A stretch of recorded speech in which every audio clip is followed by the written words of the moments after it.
Online academy.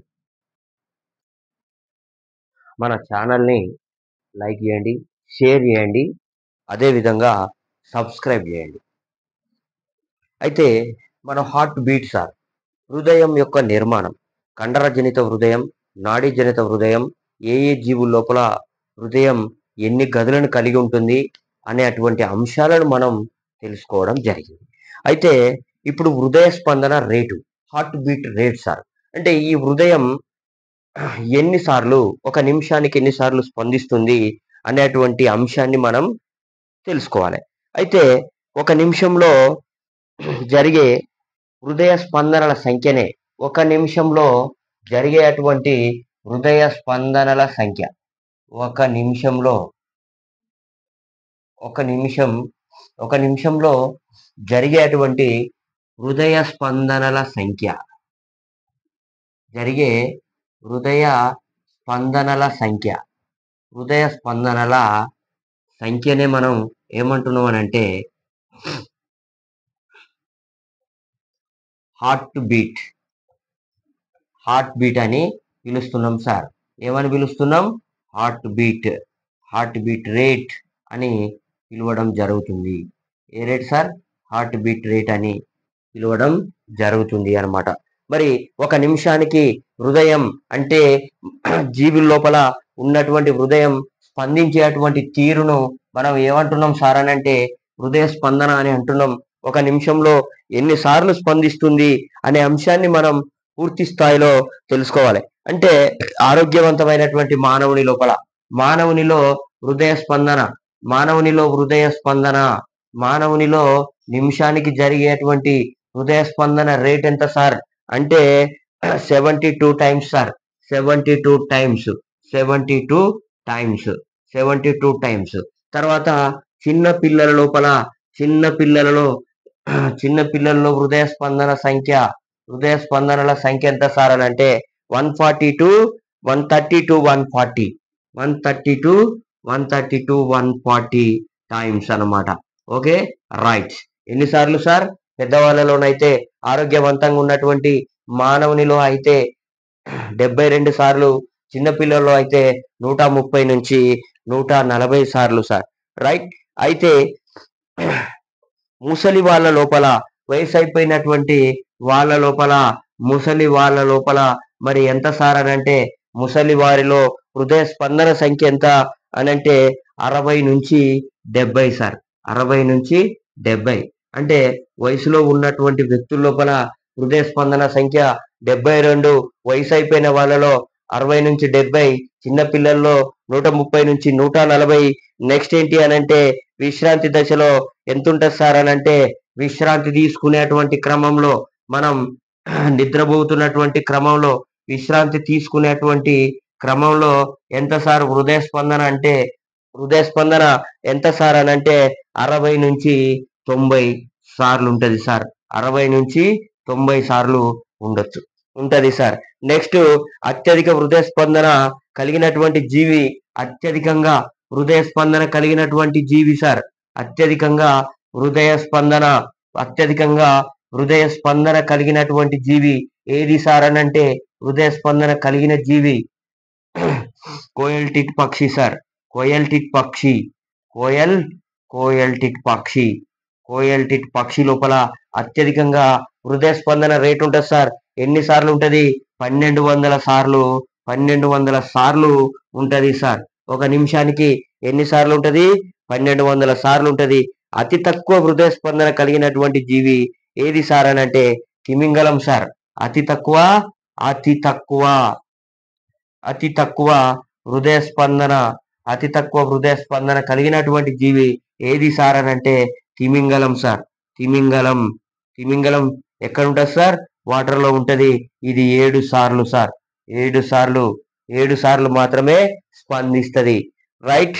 దీనినే మనం ఏమంటాం సార్ అని అంటే హృదయ స్పందన రేట్ అని మనం పిలవడం జరుగుతుంది సార్. అంటే ఒక నిమిషానికి హృదయం స్పందించేటువంటి స్పందనలనే మనం హృదయ స్పందన రేట్, హార్ట్ బీట్ రేట్ అని పిలుస్తాం. చిన్న పిల్లల్లో జ్వరం వచ్చిన వారిలో ఏమవుతుందంటే వ్యాయామం చేసేటువంటి వారిలో హృదయ స్పందన రేట్ అనేది పెరుగుతూ ఉంటది సార్. ఎంతకు పెరుగుతుంది? ఆర్థిక వెలువరింత కూడా పెరుగుతుంది సార్. సాధారణ హృదయ స్పందన కన్నా హృదయం ఎక్కువగా స్పందిస్తే, సాధారణ హృదయ స్పందన కన్నా సాధారణంగా హృదయ స్పందన జరుగుతుంది. సాధారణంగా హృదయ స్పందన అనేది జరుగుతుంది సార్. కాబట్టి ఇంతకన్నా ఎక్కువగా స్పందిస్తే ఏమవుతుంది సార్ అని అంటే, దీన్ని మనం ఏమంటాం సార్? టాకికార్డియా అని పిలుస్తాం సార్. టాకికార్డియా అని పిలుస్తా ఉంటాం. Okay, right. తక్కువగా హృదయం స్పందించినట్లయితే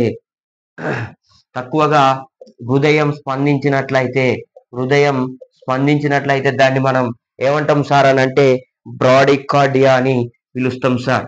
ఎక్కువగా స్పందిస్తే టాకికార్డియా, తర్వాత తక్కువగా స్పందిస్తే బ్రాడికార్డియా అని పిలవడం జరుగుతూ ఉంటుంది సార్. Okay, right. అయితే మరి మానవుని యొక్క ధమనిలో రక్త ప్రవాహాన్ని బట్టి నాడి కొట్టుకోవడాన్ని మనం పల్స్ రేట్ అని అంటాం సార్. మన పల్స్ ని ఏ విధంగా కనుక్కుంటాం సార్ అని అంటే, మన యొక్క నాడి సార్, మన నాడిని ఇక్కడ మణికట్టు వద్ద ఉన్నటువంటి ధమని ఏ విధంగానైతే కొట్టుకుంటుందో దాని యొక్క పరిస్థితిని బట్టి మనకు ఏమైతుందంటే నాడీ పల్స్ ని మనం హృదయ స్పందన రేటుని కనుక్కోవడం జరుగుతుంది.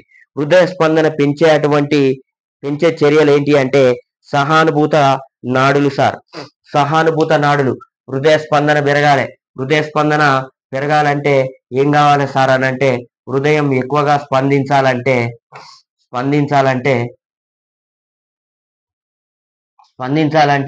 ఏమవుతుంది అంటే సహానుభూత నాడులు సార్.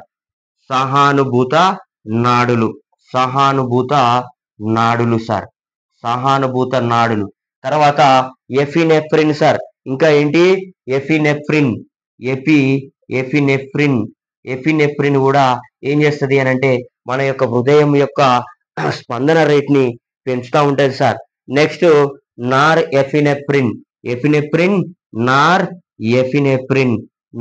ఎఫినెఫ్రిన్.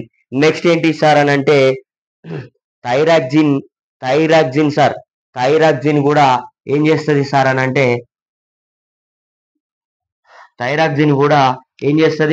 మన యొక్క హృదయ స్పందన రేట్ ని పెంచుతుంది. అంటే సహానుభూత నాడులు, ఎఫినెఫ్రిన్, నార్ ఎఫినెఫ్రిన్, ఈ రెండు హార్మోన్లు సార్. ఈ మూడు థైరాక్సిన్ కూడా హార్మోనే సార్. ఈ థైరాయిడ్ గ్రంథి స్రవిస్తుంది, ఇదేమో ఎడ్రినల్ గ్లాండ్ అనేది స్రవిస్తుంది సార్. Okay, right. వీటిని ఎడ్రినల్ గ్లాండ్ స్రవిస్తే ఇవి ఏం చేస్తాయి సార్ అని అంటే సహానుభూత నాడులు, ఎఫినెఫ్రిన్, నార్ ఎఫినెఫ్రిన్, థైరాక్సిన్ అనేటివి మన యొక్క హృదయ స్పందన రేట్ ని పెంచుతూ ఉంటాయి సార్. రైట్.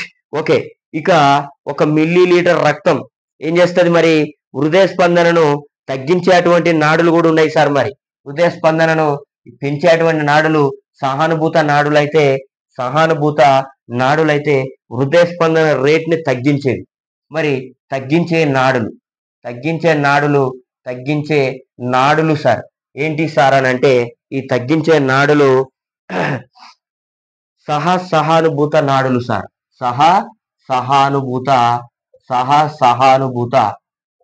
సహానుభూత నాడులు ఏం చేస్తాయంటే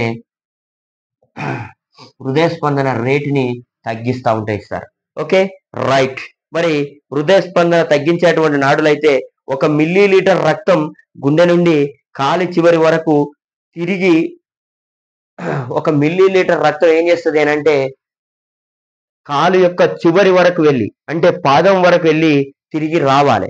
మరి తిరిగి వచ్చేటువంటి దాన్ని మనం ఏమంటామంటే గుండెకు చేరడానికి పట్టే సుమారుగా 2 మీటర్ల దూరం ప్రయాణించడానికి ఏమైతుంది అంటే 60 సెకండ్ల సమయం పడుతుంది సార్. అంటే హృదయం నుంచి రక్తం ఏమైతుంది, ధమని ద్వారా రక్తం యొక్క కాళ్ళ యొక్క చివరి ప్రదేశం వరకు వెళ్తా ఉంటుంది సార్. ఓకే, కాలు యొక్క చివరి ప్రదేశం వరకు వస్తే 2 మీటర్లు అవుతుంది. మరి ఈ 2 మీటర్ల దూరం అయితే ఇది ఎంత టైం పడుతుంది సార్ అని అంటే 60 సెకండ్ల టైం పడుతుంది సార్. రైట్. అయితే మానవునిలో రోజుకి గుండె ఎన్ని కవాటాలు ఉంటాయి సార్? గుండె కవాటాలు ఎంత సార్ అని అంటే 1,03,680 సార్లు మూసుకొని తెరుచుకుంటాయి సార్. మానవుని లోపల కవాటాలు, గుండె కవాటాలు సార్. ఈ కవాటాలు ఎన్ని సార్లు ఒక రోజుకు ఎన్ని సార్లు మూసుకొని తెరుచుకుంటాయి సార్ అని అంటే 1,03,486 సార్లు సార్. Okay, right. 1,06,80 సార్. సరే, 680 సార్లు మూసుకొని తెరుచుకుంటాయి. ఎన్ని సార్లు సార్? 1,03,680 సార్లు ఈ కవాటాలు అనేటివి మూసుకొని తెరుచుకోవడం జరుగుతుంది సార్. రైట్. అయితే మరి ఒక రోజుకి సార్ హృదయం స్పందించేటువంటి రేటుని నియంత్రించేటువంటి మూలకం సార్ హృదయ స్పందన రేటు.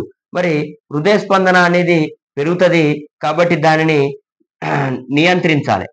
హృదయ స్పందన రేటుని నియంత్రించేటువంటి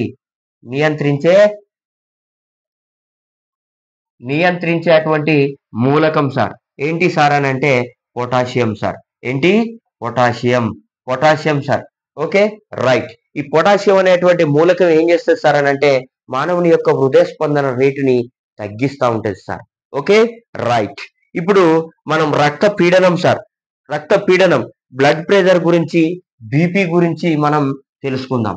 మరి బ్లడ్ ప్రెషర్ ఎట్లా ఉంటది మానవుని లోపల అనేటువంటి అంశాన్ని మనం ఏం చేయాలి? తెలుసుకోవాలి సార్. బ్లడ్ ప్రెషర్, బీపీ గురించి మనం తెలుసుకుందాం. మరి ఈ బీపీ అంటే ఏంటి సార్ అని అంటే రక్తనాళాలలో ప్రవహించేటప్పుడు గోడలపై రక్తం కలిగించేటువంటి ఒత్తిడిని, అంటే ఇవి రక్తనాళాలు అయితే ఏం చేస్తుంది అని అంటే రక్తం ఇలా ప్రవహిస్తూ ఉంటది. ఇదొక రక్తనాళం. ఈ విధంగా ప్రయాణించడం వలన ఏమైతుంది అని అంటే ఈ రక్తం అనేది ఈ గోడల పైన కలిగించేటువంటి ఒత్తిడిని మనం ఏమంటామంటే బ్లడ్ ప్రెషర్, రక్తపీడనం అని అంటాం సార్. రక్తపీడనం అని అంటాం. మరి ఈ రక్తపీడనాన్ని కొలిచేటువంటి పరికరం సార్. రక్తపీడనాన్ని కొలిచే పరికరం ఏది సార్ అని అంటే sphygmomanometer sir. Okay, right. రక్తపీడనాన్ని కొలిచే పరికరం స్పిగ్మో మానోమీటర్. ఏంటి సార్? స్పిగ్మో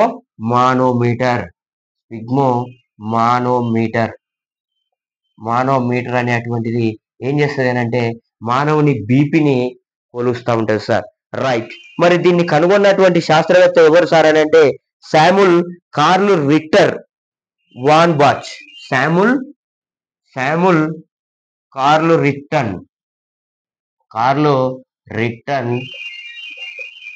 వాన్ బచ్ అనేటువంటి శాస్త్రజ్ఞుడు ఏం చేసిండంటే ఈ స్పిగ్మో మానోమీటర్ ని కనుక్కోవడం జరిగింది సార్. ఎప్పుడు మరి? 1831 సంవత్సరంలో దీనిని కనుక్కోవడం జరిగింది. ఏంటి సార్? రక్తపీడనం అంటే ఏంటి? రక్తనాళాలలో ప్రవహించేటప్పుడు రక్తనాళాల పైన చేసేటువంటి ప్రెషర్ ని మనం బ్లడ్ ప్రెషర్, బీపీ అని అంటున్నాం. ఓకే, ఏమంటున్నాం సార్? బీపీ అని అంటున్నాం. మరి ఈ బీపీని కొలిచేటువంటి పరికరం ఏంటి సార్ అని అంటే స్పిగ్మో మానోమీటర్. దీన్ని కనుగొన్నటువంటి శాస్త్రవేత్త ఎవరు అని అంటే Samuel Karl Richter von Basch అనేటువంటి శాస్త్రజ్ఞుడు ఈ స్పిగ్మో మానోమీటర్ ను కనుగొన్నాడు. ఈ స్పిగ్మో మానోమీటర్ లో ఉండేటువంటిది ఏంటి సార్? మరి రసాయనం అని అంటే పాదరసం sir. Mercury sir. H G. Mercury ఎక్కడ ఉంటుంది సార్ అని అంటే స్పిగ్మో మానోమీటర్ లో ఉంటది. ఇది ఏం చేస్తుంది అని అంటే ఇది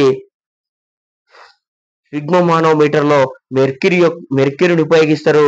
ఇది కదిలేటువంటి విధానాన్ని మనం ఏం చేస్తుంది అని అంటే మన రక్తనాళాల లోపల రక్తం ఏ విధంగా ప్రయాణం చేస్తుంది అనేటువంటి అంశాన్ని ఈ మెర్క్యూరీ తెలియజేస్తుంది సార్.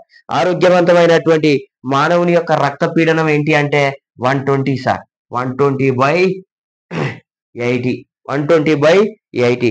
తర్వాత దీన్ని మనం ఏమంటాం అంటే సిస్టోలిక్ పీడనం సార్. దీన్ని మనం ఏమంటాం? సిస్టోల్ పీడనం అని అంటాం. ఎంత సార్ అని అంటే 120 mmHg. 120 mmHg sir. 120 mmHg. Next తర్వాత డయాస్టోలిక్ పీడనం. డయాస్టోలిక్ పీడనం ఏంటి సార్ అని అంటే ఈ డయాస్టోలిక్ పీడనం 80 sir. Okay, 80 mm of HG. 80 mm of HG. దీన్ని డయాస్టోలిక్ పీడనం అని అంటా ఉంటాం సార్. అయితే గుండెలో బారో రిసెప్టార్స్ ఉండి బీపీకి సంబంధించిన సమాచారాన్ని ఏం చేస్తాయంటే మెదడుకు తీసుకెళ్తాయి సార్. ఏమైతుంది, గుండె లోపల బారో రిసెప్టార్స్ అనేటివి ఉంటాయి.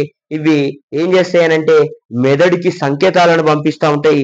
కాబట్టి మనం బీపీ ఎంత ఉన్నది అనేది తెలిసిపోతుంది సార్. ఈ బారోమీటర్ అనేది మరి దేని తెలియజేస్తుంది సార్ అని అంటే వాతావరణం యొక్క పీడనాన్ని తెలియజేసేటువంటి దానిని మనం బారోమీటర్ అని అంటాం సార్. ఓకే, రైట్, బారోమీటర్ అని అంటాం. మరి ఇంకా సార్ అని అంటే వాతావరణం యొక్క పీడనాన్ని బారోమీటర్ అయితే వేరు పీడనాన్ని, మొక్కల లోపల వేరు పీడనాన్ని తెలియజేసేటువంటి పరికరం ఏంటి సార్ అని అంటే మానోమీటర్ సార్. మానోమీటర్ అనేది వేరు పీడనాన్ని కలగజేస్తుంది సార్. వేరు పీడనాన్ని కలగజేస్తా ఉంటది. నెక్స్ట్ ఏంటి సార్ అని అంటే థర్మామీటర్ ఏం చేస్తుంది అని అంటే థర్మామీటర్ సార్ శరీర ఉష్ణోగ్రతని తెలియజేస్తుంది సార్. మానవుని యొక్క బాడీ టెంపరేచర్ ని తెలియజేసేటువంటి పరికరం ఏంటి సార్ అని అంటే థర్మామీటర్. తర్వాత వాతావరణ పీడనాన్ని తెలియజేసేది బారోమీటర్. నెక్స్ట్ వేరు పీడనాన్ని తెలియజేసేది మానోమీటర్. ఈ వేరు పీడనం తల్లివేరు మొక్కల లోపల ఉంటది. పెద్ద పెద్ద మొక్కల లోపల వేరు పీడనాన్ని తెలియజేస్తా ఉంటది సార్. నెక్స్ట్ ఒకటి ఏంటి అంటే రక్త పీడనం ఎన్ని రకాలంటే ఐబీపీ, లో బీపీ సార్. అత్యధికంగా ఉన్నట్లయితే 140/90 ఉన్నట్లయితే దాన్ని హై బీపీ అని అంటాం. తర్వాత లో బీపీ అని అంటే ఏంటి సార్ అని అంటే 100/60 ఉన్నట్లయితే, 100/60 ఉన్నట్లయితే దాన్ని లో బీపీ అని అంటాం సార్.